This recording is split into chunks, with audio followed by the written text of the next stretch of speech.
the lands of Zaron, the humans of Koopa Keep struggle to stay alive as they are attacked by the wicked drow elves of Larnia. Darkness falls as the humans beg their king to save them, a noble king known only as the Grand Wizard. For 1,000 years the battle has been waged, with only the bravery of the Grand Wizard to protect his human followers. But even though the Wizard King is so undeniably cool, the drow elf armies continue their attacks. They seek the humans' most treasured relic, the Stick of Truth.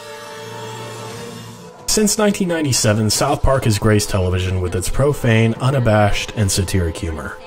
With its success, it has managed to become a part of American culture and spawn a full-length movie and several video games along the way. Now the creators of South Park, Matt Stone and Trey Parker, have worked closely with Obsidian Entertainment to create the most accurate transfer of an intellectual property to games ever made, with South Park, The Stick of Truth. That being said, this is a game made with longtime fans of the series in mind. If you're not a fan of the show or don't appreciate its style of humor, your experience may differ drastically from the intended audiences.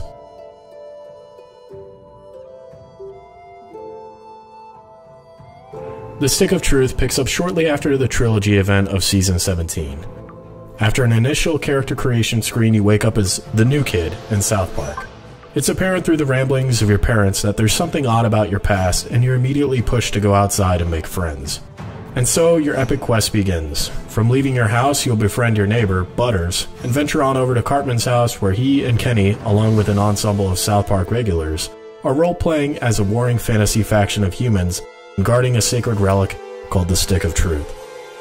After a brief introduction, and Cartman honoring you with a chosen name, his kingdom is assaulted by a band of elves who manage to steal the holy object.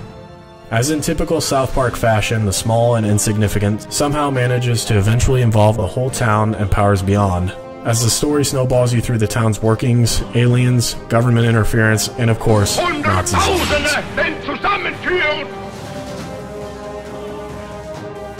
One thing that's blatantly obvious from early on is this isn't cable television South Park.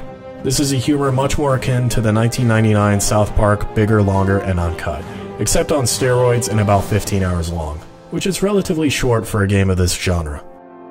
Much of the humor is based around your character's dragon-shouting anus, the F-bomb is more common than pounds at a fat camp, full-on cartoon nudity comes out from time to time, and topics such as abortion are at the non-existent mercy of the writers. As a fan of the show, I found it all to be very satisfying, and the more ridiculous it got, the better. The South Park writers were mostly on their A-game and made constant reference to its own history, from every single piece of junk you pick up, to who or what is in each of the boys' closets. The amount of detail and respect this game has for the show is nothing short of amazing. Its visual style makes you feel like you're actually playing the show, and people walking by might not even know the difference. The game hopes to offend you. If you're a fan of the show, you'll hope it tries. The gameplay involves you picking one of 4 classes. The Fighter, your basic melee warrior type. The Mage, that's like a wizard but not as cool. The Thief.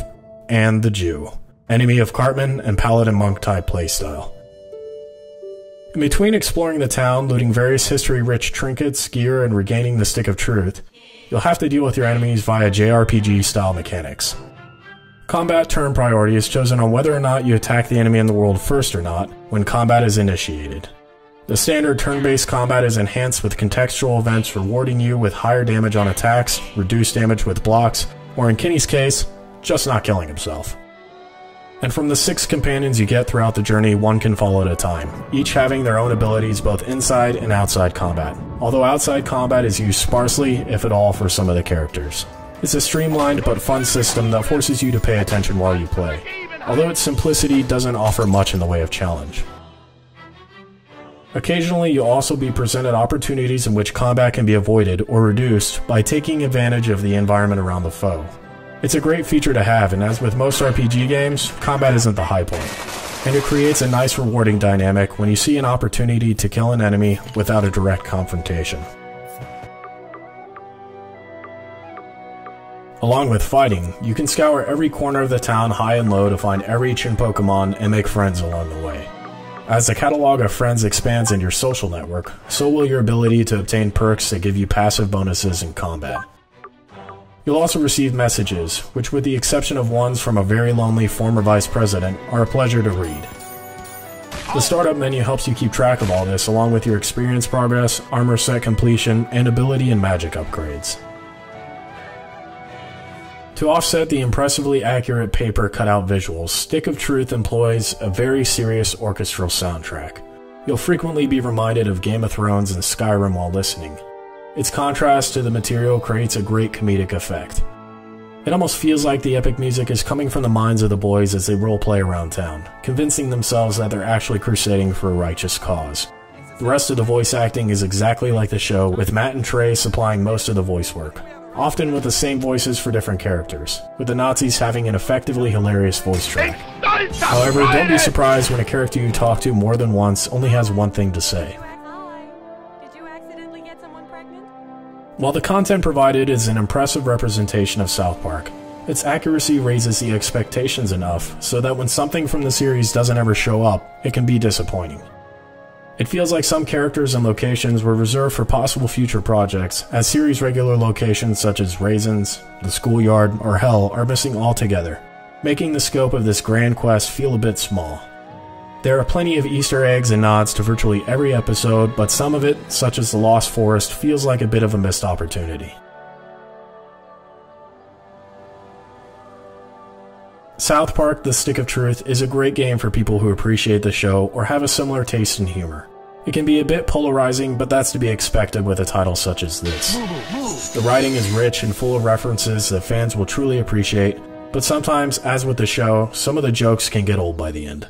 Luckily, however, there are enough jokes in this game to be thoroughly enjoyable throughout its somewhat brief duration.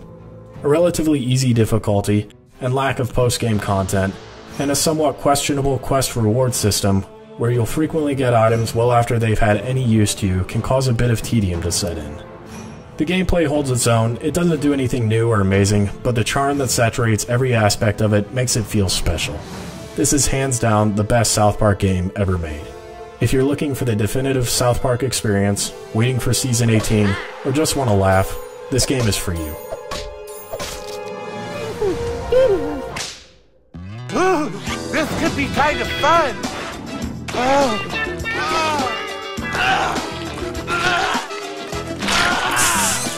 Ooh, Jesus Christ.